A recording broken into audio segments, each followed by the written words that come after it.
자,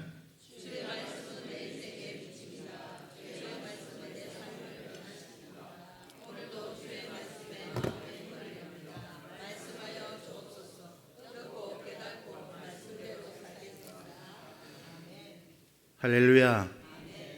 성경 66권 하나님의 말씀을 한 줄로 요약하라면 하나님을 사랑하고 또 네 이웃을 사랑하는 겁니다. 이것이 율법의 선지자들의 대강령이지요. 주님이 요약해 주셨습니다. 성경은 위로는 하나님을 사랑하고 아래로는 네 이웃을 네 몸과 같이 사랑하라. 오늘 이 요약해 주신 이 한 줄 요약본을 가지고 오늘 본문 16장을 통해서 잠시 말씀을 나누어 보고자 합니다. 누가복음 16장 전체 소재가 돈입니다. 16장 전체가 다 돈에 관한 그런 말씀이 기록되어져 있습니다. 돈을 들어서 주님이 비유로 말씀하시고 또 돈을 들어서 경고도 하시고, 왜 예수님께서 돈을 이렇게 사용해서 말씀하고 있는가? 성경이 우리가 살아가고 있는 그 자본주의 시대에 기록되었다라고 한다면 이해가 되어집니다. 그런데 적어도 이 사복음서는요, 지금으로부터 2000년 전에 기록되어진 성경이잖아요. 그때는 자본주의도 아니었습니다. 지금처럼 물질이, 재물이 중요시되는 그런 시대도 아니었습니다. 그런데 돈에 대해서 왜 이렇게 예수님이 오늘 본문 16장을 통해서 말씀하고 있는가? 돈에 대해서 기록되었다 한다면 그 당시 자본주의가 그런 분위기 속에 있었다면 이해를 한 거지요. 근데 자본주의 시대도 아닌데 왜 예수님께서 이토록 이 본문 한 장 전체가 돈에 대해서 말씀하고 있는가? 예수님이 비유로 말씀하신 것 중에서요, 3분의 1 이상이 돈에 관한 비유입니다. 왜 예수님이 돈에 대해서 이렇게 많이 말씀하고 계실까? 돈을 사람들이요, 사용하는 모습을 보면 그 사람의 생각과 그 사람의 가치관, 인생관, 영성, 이런 것들이 다 드러나기 때문입니다. 뭘 쓰는 걸 보면요, 돈 쓰는 걸 보면. 예수님 그 당시 2000년 전, 그때도 지금과 별반 다르지 않습니다. 사람이 돈을 어떻게 사용하는가, 그것을 보면은요, 그 사람의 인격이나 사람의 됨됨이를 우리는 충분히 미루어 짐작해 볼 수 있습니다. 우리가 성경 말씀이 명령하고 있는 이 행동 원칙에서 오늘 저와 여러분들이 우리의 돈의 사용은 어떠한가를 한번 점검해 볼 필요가 있겠다 싶습니다. 우리가 하나님을 다 사랑하지요. 하나님을 사랑하고 또 아래로는 이웃도 사랑한다 말은 합니다. 그런데 정작 하나님을 사랑하고 이웃을 사랑하는데 우리의 물질, 돈을 사용하고 있는가? 어떻게 하는 것이 재물을 잘 사용하는 것일까? 돈의 사용처에 대해서 예수님이 가르쳐 주신 결론은 이렇습니다. 누가복음 16장 13절 말씀을 함께 읽습니다. 시작.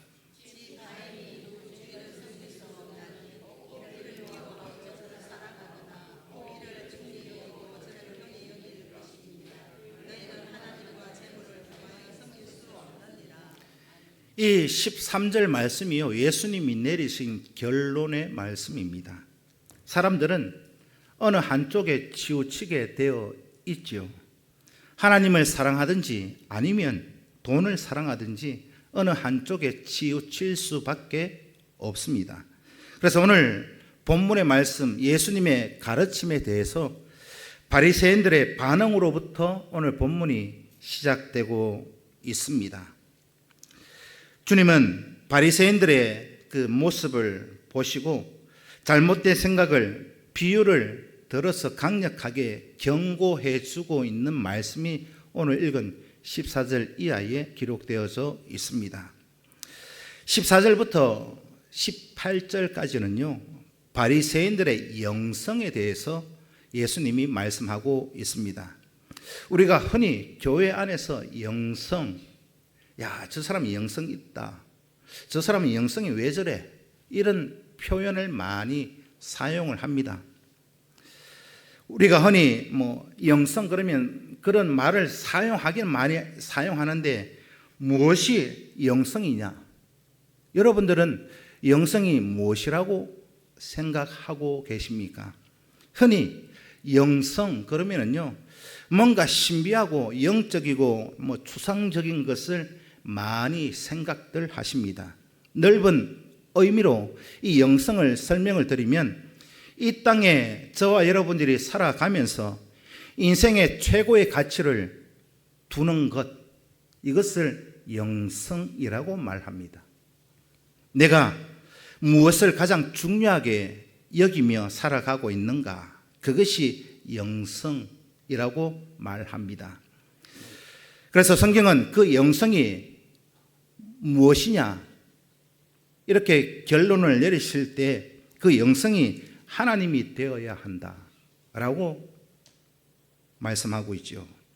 그런데 하나님의 그 포커스를 맞추어서 집중해서 가치를 두고 살아야 되는데, 다른 무엇인가가 그 영성이라는 이 말 안에 들어가 있다면, 자리 잡고 있다면, 그것을 성경은 우상이라고 말씀하고 있습니다. 그러니까 흔히 우리가 영성이라고 말할 때 무슨 방언을 하고 신비하고 입신에 들어가고 환상을 보고 그런 추상적인 것이 영성이 아니다라는 말입니다. 우리 인생에서 제일 중요하게 생각하고 있는 것이 무엇인가? 그것이 당연히 하나님이 되어야 하는데, 이게 안 되면은요, 그것은 하나님을 모독하고 무시하고 또 하나님 앞에서 우상 숭배하는 삶이 되어지는 겁니다. 그런 면에서 모든 우리 삶의 뿌리는 영적인 것, 여러분, 영적인 것이 되셔야 합니다. 오늘 본문 14절에 보면 예수님의 가르침에 대해서 바리새인들이 어떤 반응을 나타내고 있습니까? 13절까지는요, 예수님께서 돈에 대해서 비유를 들어서 재물의 사용에 대해 결론을 내려주셨지요. 바리새인들은 예수님의 가르침에 오늘 14절에 보면 비웃고 있습니다. 비웃은 이유는 그들은 돈을 사랑하거늘, 그들이 누굴까요? 바리새인들입니다. 돈을 사랑하는 바리새인들의 태도는 예수님의 가르침과는 정반대로 충돌할 수밖에 없는 것이기 때문에 비웃고 있습니다. 하나님을 사랑하면 자동적으로 돈은 뒤로 가게 되어져 있지요. 반대로 돈을 사랑하면 하나님이 뒤로 물려질 수밖에 없다는 거지요. 여기에서 우선순위가 하나님이 먼저고 돈이 뒤에 따라가야 한다. 그것이 예수님이 비유를 들어서 13절까지 가르쳐 주신 경고의 말씀입니다. 여기에서 우선순위가 하나님이 먼저고 돈이 뒤를 따라가야 되는데, 이 순서가 뒤바뀌는 경우가 많이 있을 거예요. 뒤바뀌면은요, 그게 하나님을 무시하는 겁니다. 이런 사람들의 모습을 보면서 예수님이 결론을 내립니다. 그런 삶의 모습은 잘못되어진 것이다. 하나를 중히 여기면 하나를 경히 여길 수밖에 없지 않겠습니까? 이건 너무나도 당연한 것이요. 바리새인들은 하나님보다 재물, 돈을 더 사랑했습니다. 그러면 하나님은 어떻게 될까요? 자동적으로 돈보다 소홀하게 취급받을 수밖에 없지 않겠습니까? 그러면 영성이라고 하는 것, 그 최고의 자리에 하나님이 있어야 되는데 돈이, 재물이 거기에 차지하고 있습니다.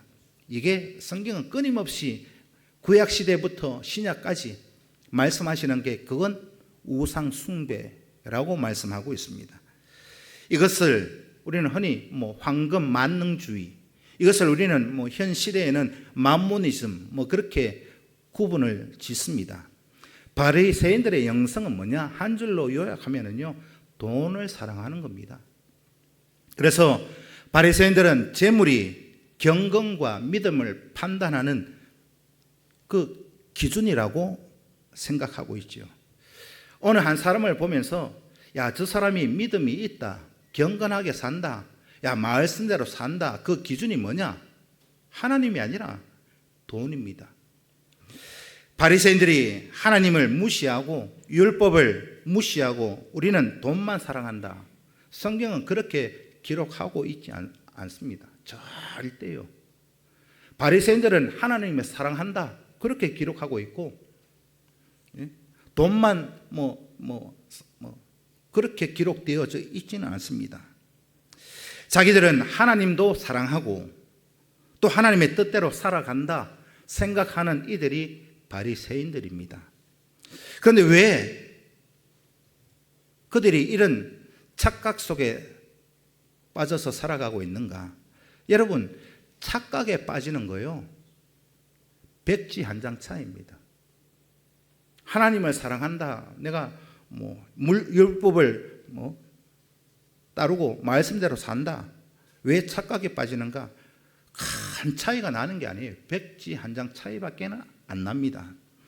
바리새인들은 하나님을 사랑하고 율법을 사랑하고 율법대로 산다 생각들 하지요. 그런데 예수님이 볼 때는 그들이 돈을 사랑하는 그런 모습으로만 비추어지고 있기 때문이죠. 왜 이렇게 바리새인들과 예수님의 서로의 평가가 다른가 하면, 바리새인들은 이렇게 생각하고 있습니다. 신명기 28장을 끌어와서 28장을 보면은요, 여러분들이 잘 아시는 그 말씀이 28장에 기록되어져 있습니다. 신명기 28장요. 거기에 보면은요, 하나님의 말씀에 순종하면 들어가도 복을 받고 나가도 복을 받고, 떡반죽이 복을 받고, 그 다음에 들에 밭에 소출이 복을 받고, 짐승이 복을 받고, 하여간 모든 것이 다 복을 받는다. 그 내용이 신명기 28장에 기록되어져 있습니다. 그래서 바리새인들은요, 하나님 앞에 순종하면 이렇게 복을 받는다. 그러니까 물질의 번영, 부자로 산다는 것, 하나님께로부터 받은 복의 증거다. 결과적으로 말씀을 드리면 재물이, 돈이요, 그 사람의 믿음 생활과 말씀에 순종하는 삶의 모습과 그 모든 경건된 모습을 판단하는 기준 자체가 부자냐 아니냐, 그걸로 판단하고 있기 때문입니다. 그래서 결론적으로 내가 물질의 복을 받고 이 땅에서 부자로 떵떵거리고 살면 하나님을 사랑하는 것이고 하나님 말씀대로 순종하는 삶을 살았다, 아예 그렇게 규정 지어버립니다. 반대로 돈이 없고 재물의 복을 받지 못했으면요, 바리새인들이 어떻게 규정을 짓느냐? 너는 말씀대로도 살지 않았고 하나님을 사랑하지 않아서 너는 그 수준으로 산다, 그렇게 아예 규정 지어 놓고 있습니다. 여기에서 주객이 바뀌어져 있는 거죠. 바리새인들은요, 하나님을 사랑한다 말은 하는데 그 모든 평가 기준이 뭐냐? 착각 속에 사는 모습, 돈입니다. 여러분들은 어느 한 성도의 모습을 보고 판단할 때 무엇을 가지고 저 사람이 믿음이 있다, 야, 말씀대로 산다, 경건된 모습을 가지고 있다, 무엇을 가지고 판단하십니까? 그 기준이 무엇이냐? 바리새인들은 하나님을 사랑한다 말하면서 평가가 돈입니다. 하나님이 아니에요. 착각 속에 빠져 있는 겁니다. 그래서 바리새인들의 가지고 있는 영성의 첫 번째 특징, 그건요, 기복신앙입니다. 기복적이다. 오늘날 우리가 교회 안에서 기복신앙 이런 말들을 많이 사용하잖아요.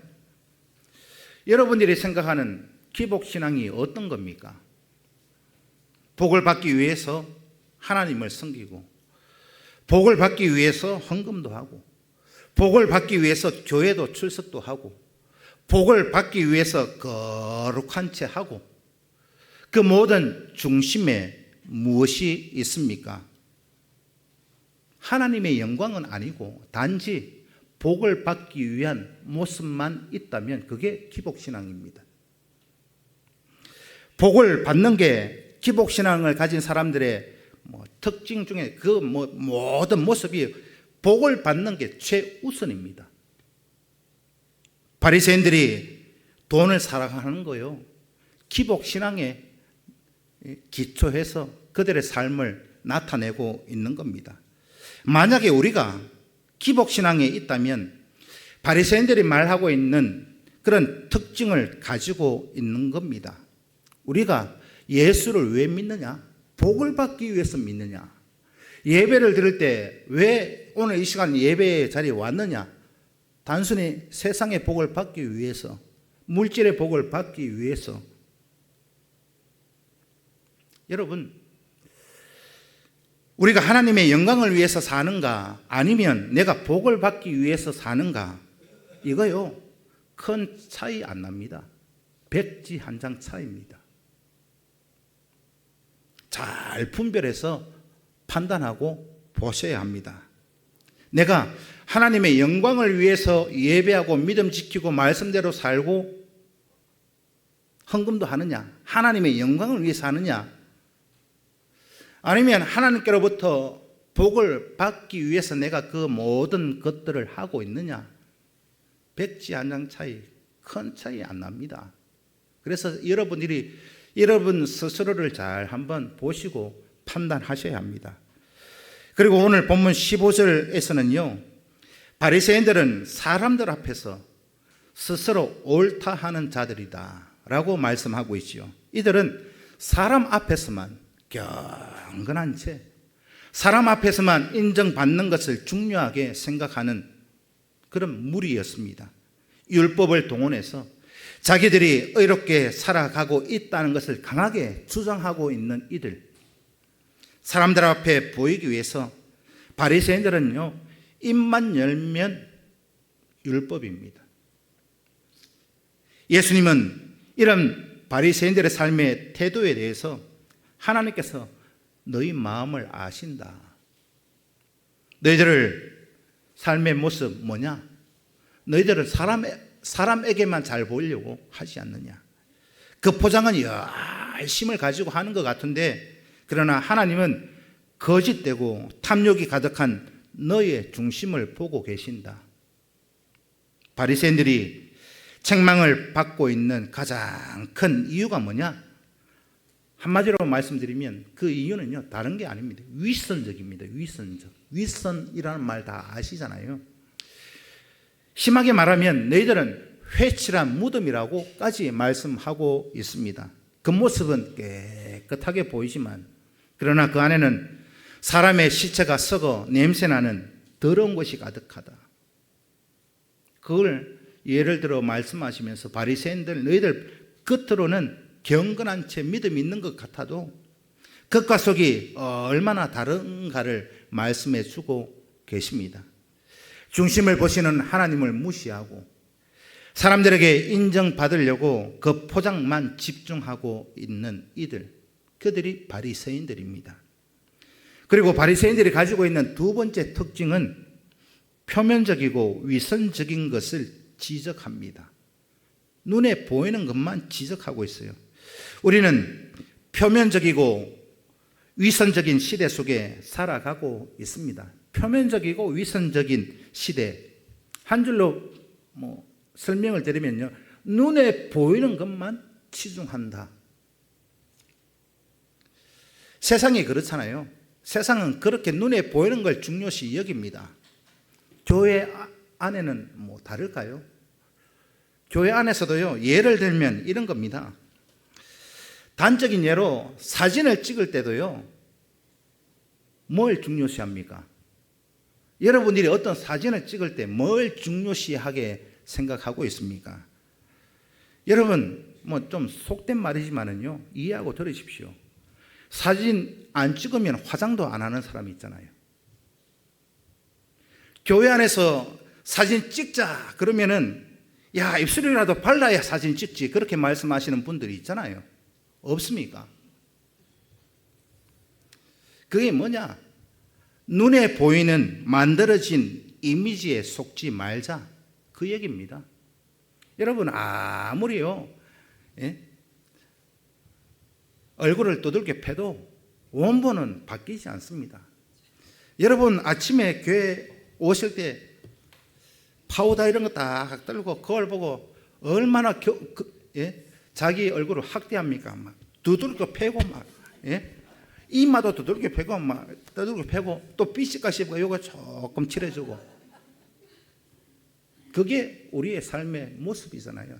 누구에게 잘 보이려고? 누구에게요? 그런데 사진 찍을 때는 왜 입술을 안 바르면 어떻고 바르면 어때요? 예?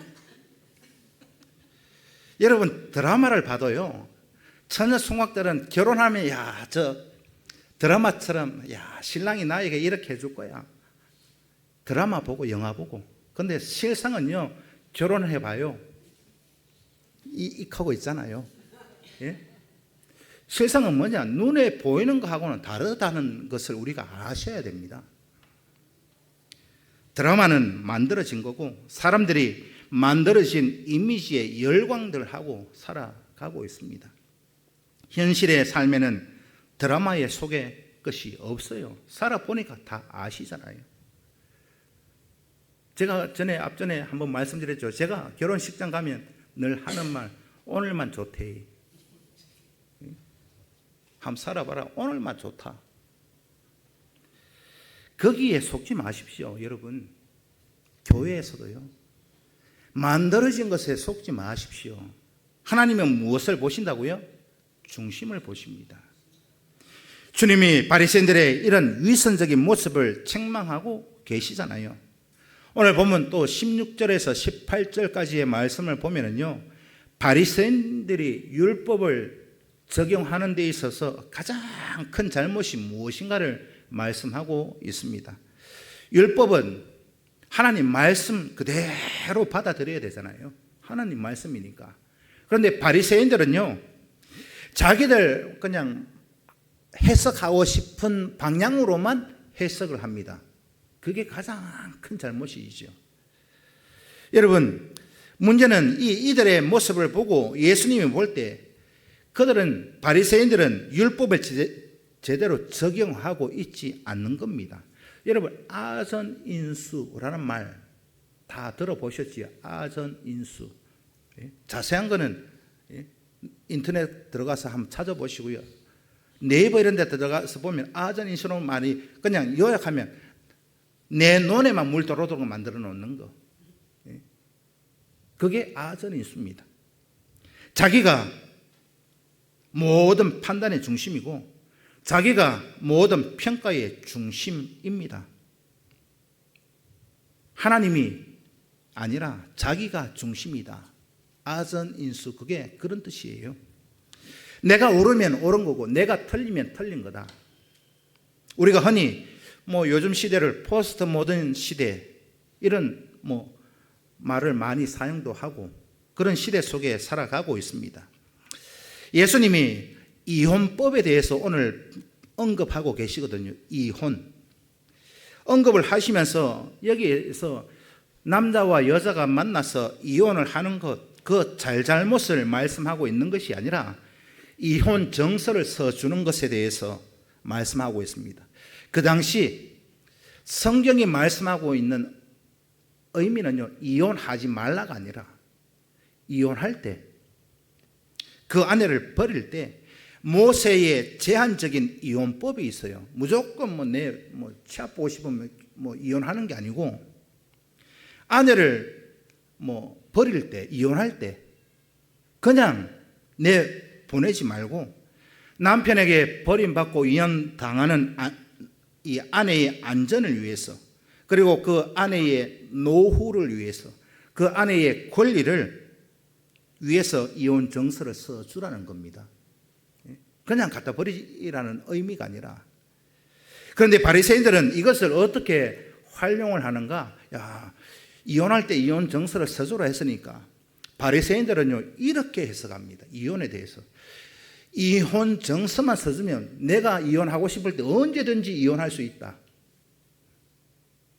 하나님의 의도와 바리새인들의 의도가 같습니까? 다릅니까? 예? 하나님이 짝지어 주신 것을 나누지 못할지니라 말씀하셨는데, 이혼에 대해서 말씀드리면 하루 일주일 해도 설명을 다 못하는데, 한 줄로 요약하면요, 이혼할 수밖에 없는 상황이 놓여져 있을 때도 같이 살아라는 말이 아니에요.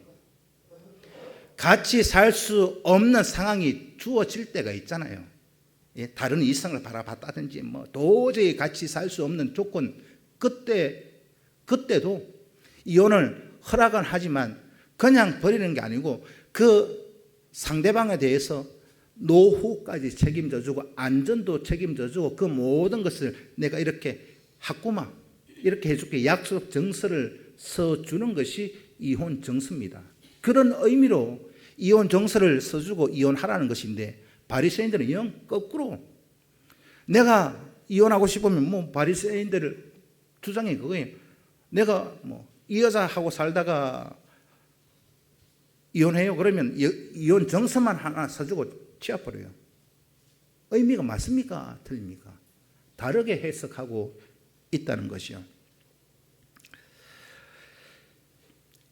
이 정반대로 여자를 마음대로 버려도 된다. 이혼 정서 한 장, 종이 쪼가리 하나만 주면 된다. 그렇게만 하니까 얼마나 자기 중심적 사고방식을 가지고 살아가고 있습니까?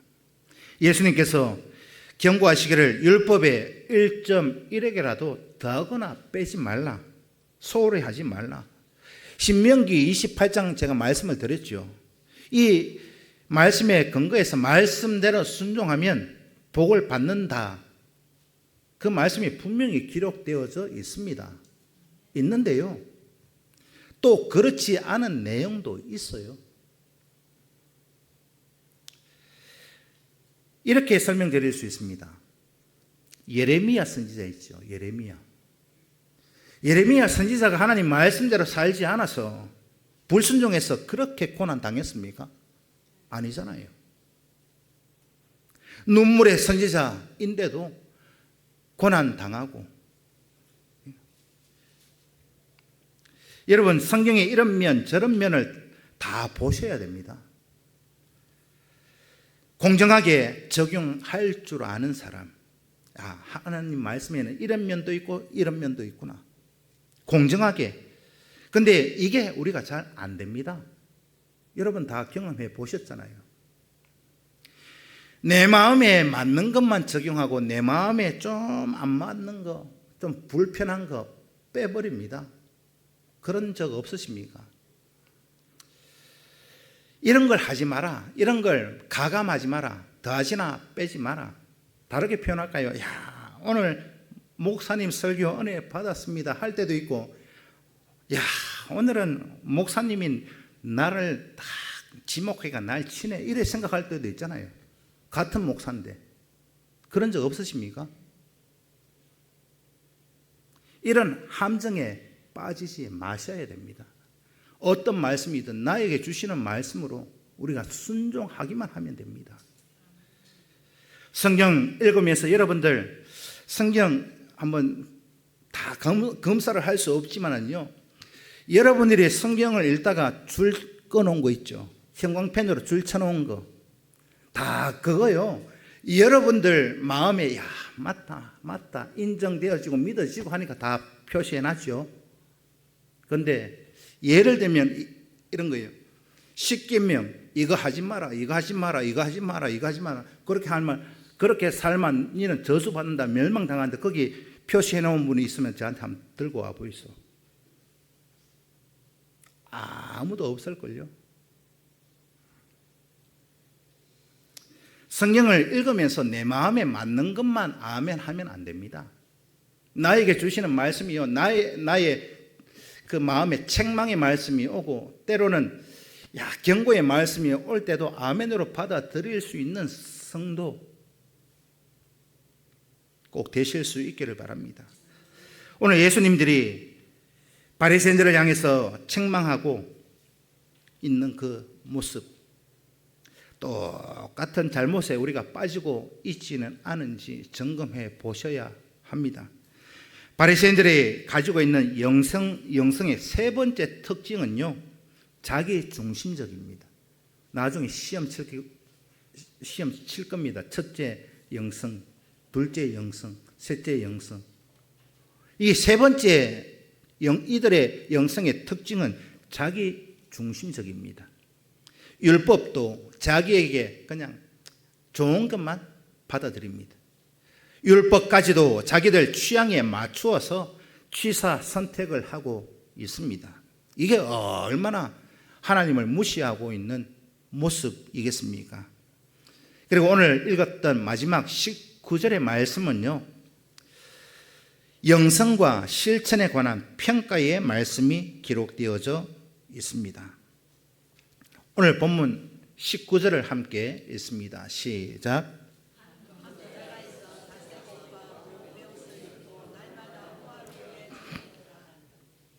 오늘 이 본문 이 19절에 부자는 재물을 주신 하나님의 의도를 전혀 생각하지 못하고 살아갑니다. 자기 중심적인 삶을 살아갑니다. 다가오는 주일도 이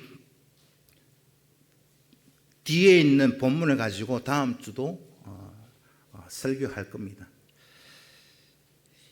자신의 의도를 가지고 살아가는 부자, 자신의 생각대로 살아가는 부자, 그가 하고 있는 특징이 뭐냐? 자신의 즐거움과 쾌락을 누리는데 최선을 다해서 집중하고 살아가고 있습니다. 날마다 보면은요, 이 자색 옷과 고운 베옷을 입고 날마다 호화롭게 즐기더라. 그 당시 자색 옷, 자색, 요즘으로 그냥 표현을 하면 명품 중에 명품입니다.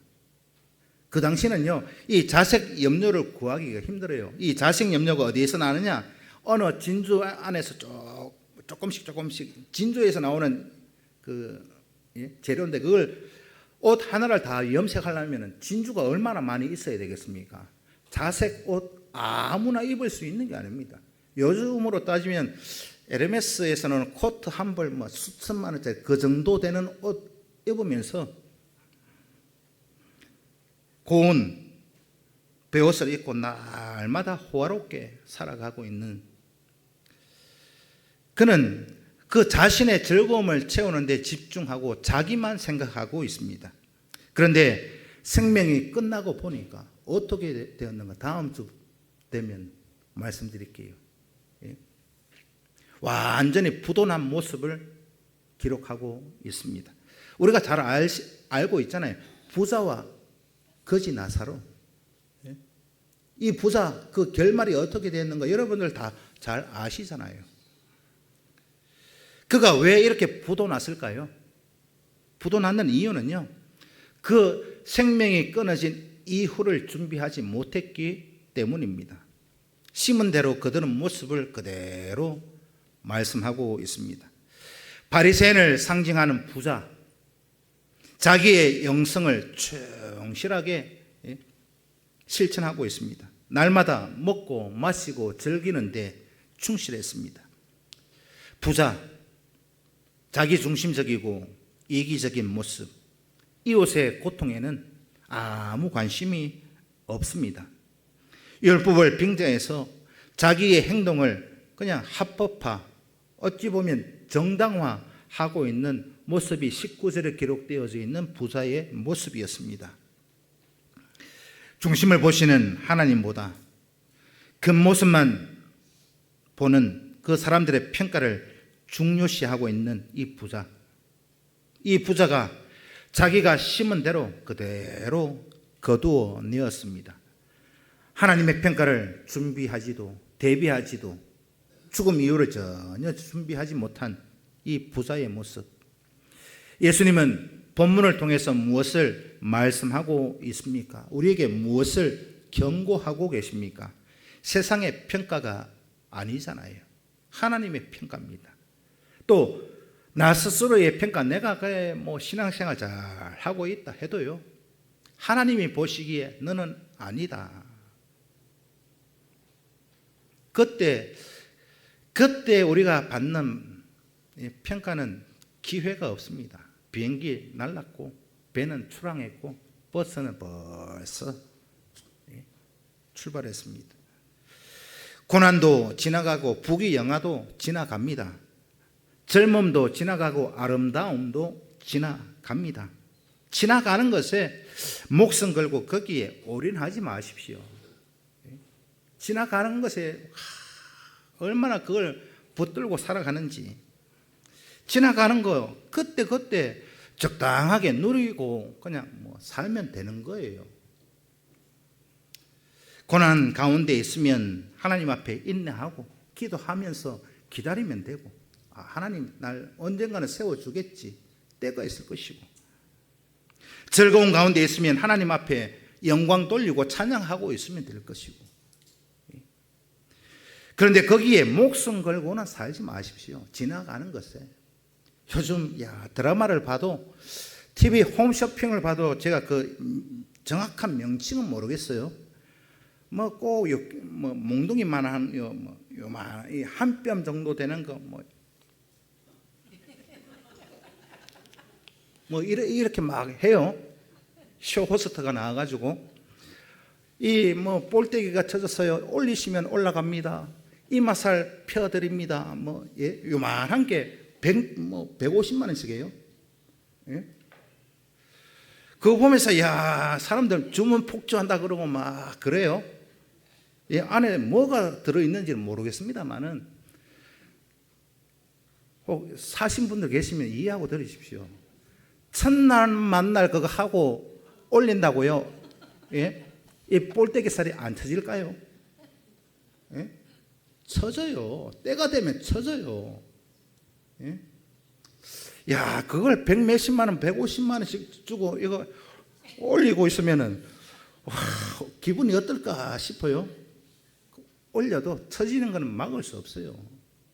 예? 웃으시는 분들은 다 사신 것 같은데 그런 거 사지 마이소. 예? 세상이 지나가고 나면 남는 거는요, 예? 남는 거는 뭘까요? 여러분, 이마에 주름이 좀 있으면 어때요? 얼굴에 팔자 주름이 좀 있으면 어때요? 이거 피는 거하고, 예? 구원받는 거하고 아무 상관없잖아요. 예? 저는 이거 올리는 거, 그 돈이 있으면 저는 땅 갈 것 같아요. 예?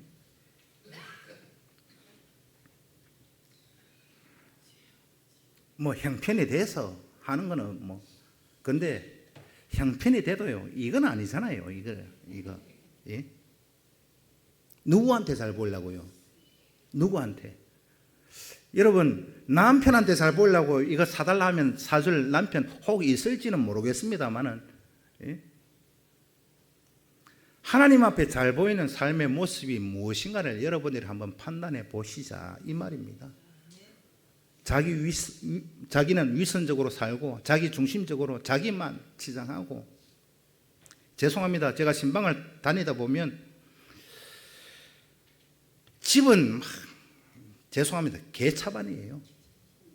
정말 어디 하나 디딜 공간은 없는데 자기 몸뚱아리 하나는 깨끗이 하는 사람이 있어요. 제 집안에 그런 사람이 한 명 있기 때문에 여러분들을 보고 가는 게 아니고 발 디딜 틈이 없어요. 장롱을 왜 사다 놨는지 몰라요. 장롱이요, 그 안에 뭐 들었는지 모르겠지만은 그냥 소파 위가요 장롱이고, 소파 위가 빨래 건조되고요. 예? 여러분, 세상의 평가 두려워하지 마십시오. 하나님의 평가가 분명히 있다. 꼭 기억하실 수 있기를 축복합니다. 하나님의 평가가요, 우리의 영원한 것을 결정합니다. 그렇다면 우리는 무엇에 우리의 마음을 집중하고 살아가셔야 할까요? 지나가는 세상에서 영원한 것을 준비하실 수 있기를 축복합니다. 내가 정말 물질을 사용하는데 하나님을 위해서 사용하고 있느냐? 주변의 이웃을 위해서 사용하고 있느냐? 이렇게 말씀드리니까 목사님 내 거 다 퍼주라는 말입니까? 아니요, 그게 아니고요. 백지 한 장 차이라니까. 예. 여러분 쫄쫄 굶으면서 다 퍼주라는 말이 아니고 나의 중심이 어디에 있는가 하는 겁니다. 예. 저는 제 소박한 꿈이 하나 있습니다. 그게 뭐냐? 대구 나가면 제일 높은 건물이 범어 네거리 위브드 제니스 그 아파트 있죠. 두산에서 지은 거. 그게 56층인가 그래요. 제가 돈만 있다면요. 예? 이건 욕은 하지 마십시오. 1,000원짜리, 10,000원짜리를 다 바꿔가지고 거기서 광고요 하고 싶어요. 예? 그거는 제 혼자 그냥 제 머릿속에 그냥 한번 돈이 그만큼 많았으면 좋겠다라는 어릴 적 생각을 한번 제가 가지고 있는 거고요.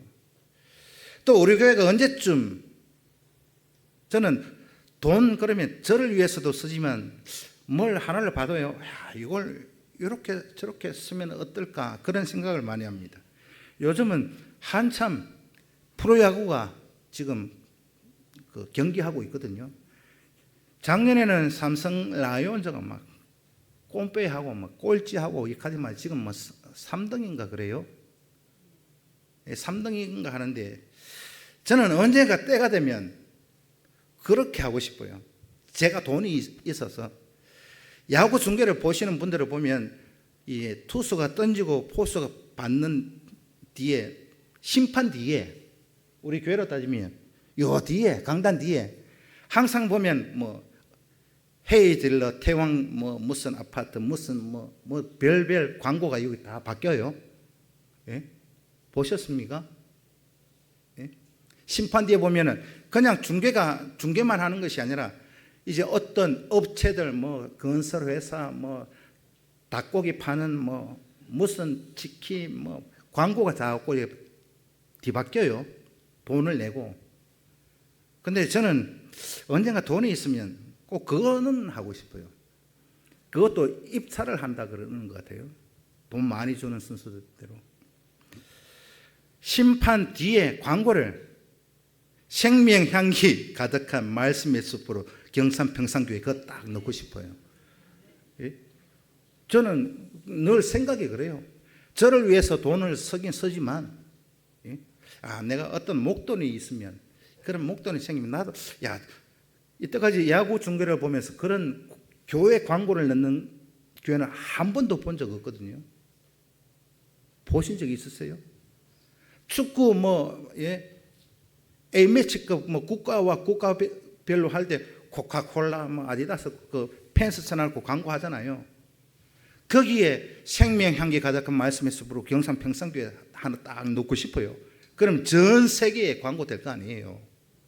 예? 예를 들어서 말씀드리는 거예요. 저를 위해서도 돈을 쓰지만 예? 여러분들 내가 하나님의 영광을 위해서 교회를 위해서 내가 뭘 할 수 있을까 상상만 해도 기분 좋잖아요. 저는 그래요. 그런 돈은 없지만 상상만 해도 야구를 보면서 언제 저렇게 경산 평상교회 광고 문구가 하나 딱 들어갈까 생각만 해도 기분 좋습니다. 예를 들어서 말씀드리는 거예요. 나 중심 여러분 이제는 다 내려놓고 하나님 중심 그렇게 꼭 살아가실 수 있기를 축복합니다. 그게 영성 있는 사람입니다. 예? 오늘 이 시대에 못 먹고 못 사는 사람 없잖아요. 우리나라 너무 잘 살고 있습니다. 그런 가운데에도 고난 가운데 있다 싶지요. 고난 가운데 있다 싶어도요, 생각의 차이가 참 달라요. 제가 누군가 어느 분에게 그런 얘기를 했습니다. 내가 지금 못 먹고 못 살고 차를 좋은 거 못 타고 다녀도 조선시대 임금보다는 내가 잘 먹고 좋은 집에 좋은 차 타고 다닌다. 동의하십니까? 조선시대에 500년 이조시대 내려오면서 여러분들이 살고 있는 집에 지글지글 끓는 그런 방에 사는 임금 보셨어요? 보면 경복궁 보셨죠? 겨울에 얼마나 추울까요? 창호지 한 장 붙었고 난방 냉방 되지도 않는데 얼마나 잘 좋은 집에 살아요. 먹는 거요? 조선시대의 임금들보다 우리가 너무 잘 먹고 잘 삽니다. 조선시대의 임금들 고작 해봐야 가마 타고 다니는 거, 말 하나 타고 저 서울서 대구 올라가 한번 해봐요. 한 달 걸려요. 한 달. KTX 타면은 여기서 서울까지 1시간 40분밖에 안 걸리잖아요. 얼마나 우리가 임금들보다 잘 살고 있느냐. 그런데 우리가 고난 가운데 있다, 내가 못 산다 생각이요. 여러분, 어디에 포커스를 두고 있느냐? 세상 것 기준 눈에 보이는 거에 들어가 있으니까 내가 이렇게 되는 거예요. 여러분, 생각이 여러분들 누웠을 때도 내가 조선시대 고종, 마지막 고종보다 내가 좋은 집에 지글지글 끓는 집에 산다. 동의하십니까? 행복하잖아요. 오늘 저와 여러분, 지나가는 거, 눈에 보이는 거, 세상 것에 영혼을 맡기시겠습니까? 영원한 거 다 맡겼다가 쪽박 차지 마시고, 부도나지 마시고, 영원히 부도나지 않을 그 하나님, 그 한 분만을 붙들고 나의 영성을 거기에 초점을 두고 살아가실 수 있기를 꼭 축복합니다. 그게 영성 있는 사람입니다. 꼭 그렇게 해서 정말 하나님만 제일 주위로 살아갈 수 있는 저와 여러분 꼭 되시기를 주님의 이름으로 축복합니다. 기도드리겠습니다. 살아계신 아버지 하나님, 오늘 하나님께서 저희들을 보고 판단하실 때 너의 영성을 보니 내가 흡족하다, 내가 기쁘고 즐겁다, 그런 평가를 들을 수 있는 우리 평산교회 꼭 될 수 있도록 인도하여 주옵소서. 예수 그리스도의 이름으로 기도하옵나이다. 아멘. 다 기립하시겠습니다.